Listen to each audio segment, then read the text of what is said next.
ស់នៅដែលមានន័យគឺត្រូវធ្វើអ្វីជារបស់ខ្លួនទេពកុសលចំណូលចិត្តពិតជាក្បួនឯងប្រៀបដូចជាកម្លាំងយ៉ាងដ៏មមួនមានឥទ្ធិពលមនុស្សមានភាពអស្ចារ្យរៀងខ្លួនដែលយើងមិនទាន់រកខ្លួនឯងឃើញរវល់អៀនខ្មាស់ឱកាសចាក់ចេញគ្មានអ្វីចំណេញព្រោះភាពភ័យខ្លាចរវល់ប្រៀបធៀបរបៀបគេរស់គេល្អឥតខ្ចោះគេមានអំណាចមើលមកខ្លួនឯងហាក់ដូចតូចតាចគ្មានភាពអង់អាចអត់អ្វីមកបៀកកំអាក់អន់ចិត្តគិតច្រើនខ្លាំងពេកមើលលំពិលលំពេកភ្លឺភ្លេចព្រាកអេមិនដែលប្រជែងកាយនៅលើមេឃមិនចង់ពុះជ្រែកឈ្នះចាញ់អ្នកណា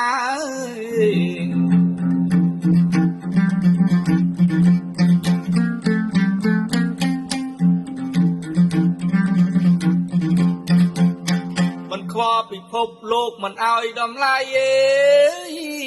អង្វរលើកដៃឲ្យគេស្នេហា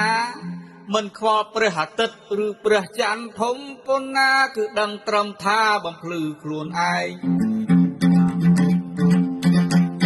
ទោះបីពន្លឺតិចមិនគ្រប់សម្រាប់ជួយអ្នកណាតែធ្វើឲ្យស្បៃអន្តរការមិនងងឹតពេក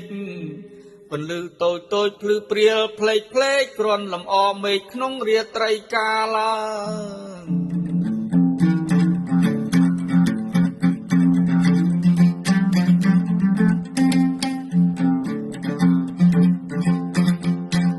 មិនទៀមទាមេឃមិនទៀមទាដីមិនទៀមទាព្រៃភ្នំក្រំថ្ម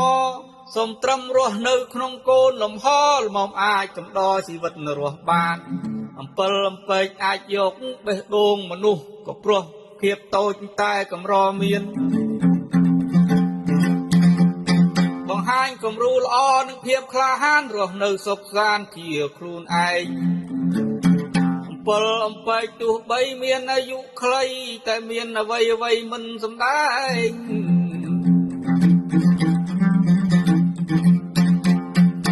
ខ្លះមិនប្រកាសថាមានពេលវែងធ្វើឲ្យគេឯងចងចាំយើងទេ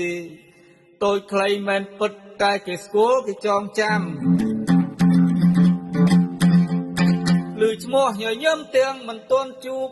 ក្តីសុខនោះយើងទោះថ្ងៃយប់តែប្រាថ្នាជួបនៅភាពរីករាយ